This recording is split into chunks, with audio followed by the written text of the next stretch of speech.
I wrote like 3 pages on this one, so it's gonna be interesting.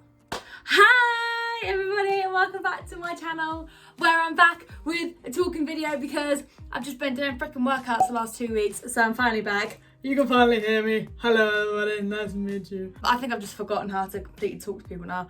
Welcome back to another video where today we've got a video on, basically, you get told the simple thing of how to lose fat, which is calorie deficit, always.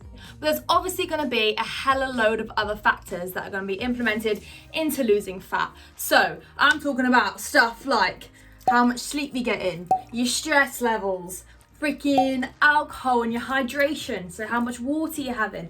I'm also going to be talking about stuff like bloating and gut health, because gut health is so important and no one else realizes this. So it's stuff that basically isn't talked about madly, but is really important besides the whole simple calorie deficit kind of thing. I'm going to tell you stuff about topics and then I'm going to give you a nice tip in terms of that topic. So I'm basically summarizing it and then giving you a take-home message, helping you live a happy life.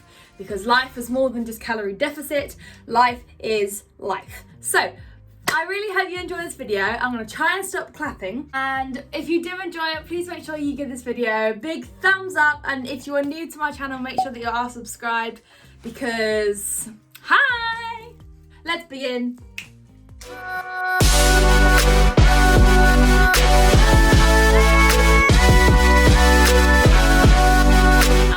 So the first thing we're going to talk about, I feel like in these videos, like, am I shouting?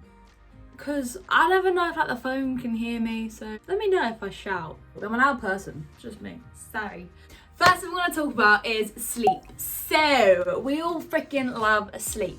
And you wake up in the morning and you're like, oh, 2 more hours, please. So why don't we go to bed earlier? Like, do you know how much, like, I always think that, like, oh my god, I love sleep so much. Like, it's my favorite thing. I think I'm, like, really good at it. So I don't know why I don't go to bed earlier. Sleep is so freaking important, especially with young people. Or like, I know, especially at uni, like, it's really neglected. Are you awake? Yeah. And you should be aiming to get about 7 to 9 hours of sleep. So the way you should do that is what times you need to wake up. If you're going to work, if you're going to school, you're usually up about 7-ish. So you should be going to bed latest at 12, and that is like closing your eyes. You obviously take like half an hour to actually fall asleep, so you should sort of be going to bed around 11-ish. If you want a decent 9 hours, we're going to about 10. Anyway, I feel like a minute of me just saying about numbers. So the reason why sleep is so important is because going to bed is basically just like restoring your whole body. It's so important to give yourself that rest. Your whole body is resting. You got your different stages of sleep, where you got your freaking light sleep, your deep sleep, your REM, your rapid eye movement, and you burn calories while you sleep. When you're in that sort of rapid eye movement period, you are burning calories because you're rejuvenating your whole body. Everything's sort of recovering yourself there. So give yourself that. Be kind to yourself and give yourself sleep. If you wake up the next day, you're just gonna be freaking groggy and you're gonna like be in a bad mood and you're gonna not wanna do a workout. You're not gonna have much energy. And boys, I don't know why I said boys. I meant like people, go to bed. Stop having energy drinks if you're tired. Like if you need coffee and energy drinks, you're not sleeping. I'm making coffee. Anybody want coffee? I'm making coffee. Go to bed. Stop wasting your money on energy and coffee drinks. I can't speak today. I could never speak. I don't. Get some sleep. Be kind to yourself. Because there's another fun fact. Let me throw in the science here. When you're not getting enough sleep, your hormones are all fudged up. And you got this thing called ghrelin. Now this is a hormone which controls, you got ghrelin and leptin, and they control your hunger. They're hunger signals. So when you're hungry, when your body's hungry, it stimulates ghrelin to give you that feeling, and then you're like, oh my god, I'm so hungry. It's because your ghrelin is there. And then when you're starting to feel full, you're satiated, satisfied, satiated. When you're full, your leptin is there to tell you that you're full, which is great. However, when you don't sleep well and your hormones are effed up, your ghrelin's all over the place and you basically feel hungry. Do you ever feel like when you get like a 2-hour sleep, you're just non-stop like grazing, like I'm hungry still, hungry. I'm like, where's the pizza? I'm still on the first topic and I've been chatting for hours. Anyway, basically, go to bed. But number one tip for going to sleep is to set a timer or reminder for an hour before you want to go to sleep. An hour, half an hour, just to remind you. Give yourself that little bit of guilt that it's like, crap, I haven't gone to bed yet, or I'm nowhere near ready for bed. Because just do it. Take care of yourself. Garnier. Do you know what I mean? Anyways, great. Sleep is now going to link a little bit into stress. Stress is so important, and stress is basically split into two systems. Well, your body, your brain systems are kind of split into two ways. And you get your sympathetic and your parasympathetic, which means you're alert and you calm down. So, your sympathetic system is your body, and your fight and flight is where you're going to be alert to things. When something happens, you're like, whoa! And then if someone's going to attack you, you're like, whoa! And then like you touch something hard, and it's like, whoa! That's your sympathetic system. Your parasympathetic is relaxing. It's going into your sleep mode, into let's nap, let's have a bath. Go to sleep. Now. You need to be looking after these two things. The way that stress is going to come into this situation is that people do not calm down enough before they go to bed. People are still on their phones, you're watching TV, you're stressing out, you're still doing work, and your sympathetic like brain is going, ah! And then you try to go to sleep and it's still going like, ah! Get this parasympathetic guy, like, he's like, can I be involved? I want to go to bed now. But the sympathetic's still going like, ooh.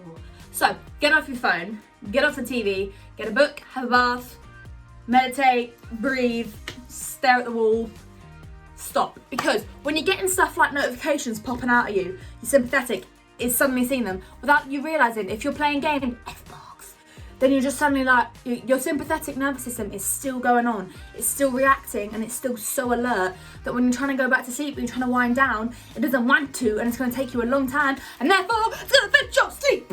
And then it's going to affect your whole rest of the next day. It's just not going to be able to do anything. The whole stress and sleep thing just, I've had a good rest. I want to eat healthy today. I'm going to do a good workout today. If you're stressed and you haven't had any sleep, I don't want to eat healthy. Give me McDonald's. I don't want to do a workout. I don't want to do any of that. Do you know what I mean? Am I getting anywhere but with anyone here? Number one tip for stress is to wind down. Give yourself some time to wind down. However, stress is not just always like on your phones and stuff like that. Stress can also come from relationships, from freaking schoolwork, uni work. Biggest saying of my life is you can't control what happens to you, but you can control how you react to it. You can control how you feel. Give yourself some time to tell yourself that again. Say it to yourself. You're feeling really stressed. Take a second to breathe and think, you're the one that's controlling how you feel. No one else is. Take charge of your emotions. Come on, people. You're strong. So, tip number 2 for stress is to take some time for yourself, and always taking at least 10 minutes out of your day for yourself. Like, be selfish for at least 10 minutes a day. Meditate, again, with your baths. Take some time and focus on what you're feeling, how you're feeling, and deal with those problems. Stop making freaking excuses. Round 2, I'm putting these into like 2 little block sections. Round 2 is hydration, alcohol, and water. So alcohol, obviously you love alcohol. Saying you, I mean me. Alcohol is obviously gonna have calories on it. So you need to chill out. If you wanna see more about alcohol, then I've got a whole video. Hey girl, see me in the mirror.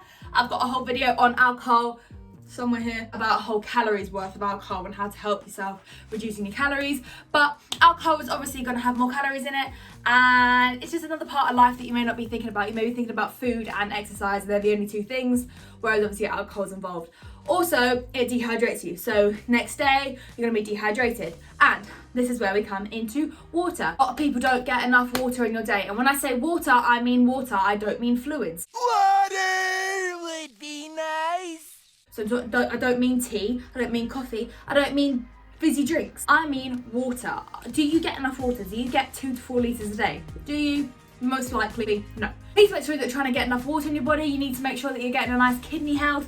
It also, like, a lot of time when you feel like you're hungry, you're actually just thirsty. So if you have some water, it fills you up a little more. And it's also going to be helping your digestion. Like, you need to have enough water, people. Come on, get a litre bottle, buy a little, like, £5 litre bottle, have it next to you, drink one of them, see it's empty, fill it up, drink it again, job done. I did that one fast. Sorry, by the way, I think this is like a deodorant mark. I don't know what it is. I think so. I don't really dress up for these videos. Keep full. water, not fluids. Bloating and gut health. Now, let's quickly skim over what gut health is. I talk about gut health a lot. Basically, your gut is your second brain. A lot of people don't know what gut is. Basically, you've got a microbiome somewhere in your body. I don't know if it's like a thing or if it's just like a mechanism.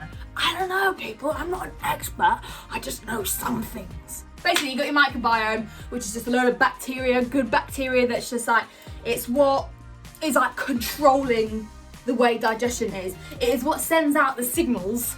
It's like your little brain. Your brain sends out signals to do things. Lift up your right arm, lift up your left arm.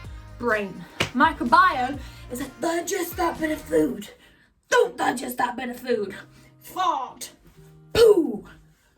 Basically, it's in charge of digestion, your metabolism, your immune system.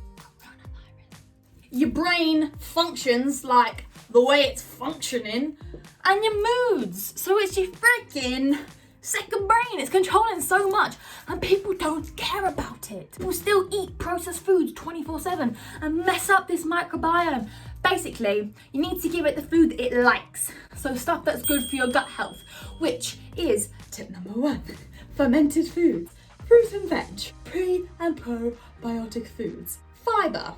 Get this stuff in your gob and make your gut happy. It helps you with like absorbing all your nutrients and all that flibber flabber. Yeah, obviously eating healthy isn't specifically for fat loss, like it's obviously calorie deficit, but eating healthy, like you fill up more, you digest more, you bloat less, because bloating is basically gas that's in your intestines that's not been properly digested and it's just sitting in your intestines like,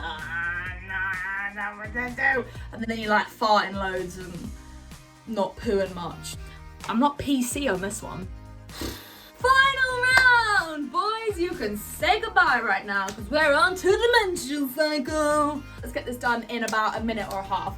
Basically, female fat loss. Men burn 1/3 more calories than women. It's very irritating, very aware. Equality of women is not there with the burning calories, but it's life, get over it, like it's evolution. Men are like, do you know what I mean? Men burn 33%, about 1/3 more calories than women. So if you did an hour run with your boyfriend, he's gonna burn more calories than you. Like, get over it. So don't be having the exact same meals after, because he's obviously burnt more calories than you. Like, men and women, like, I get annoying with that.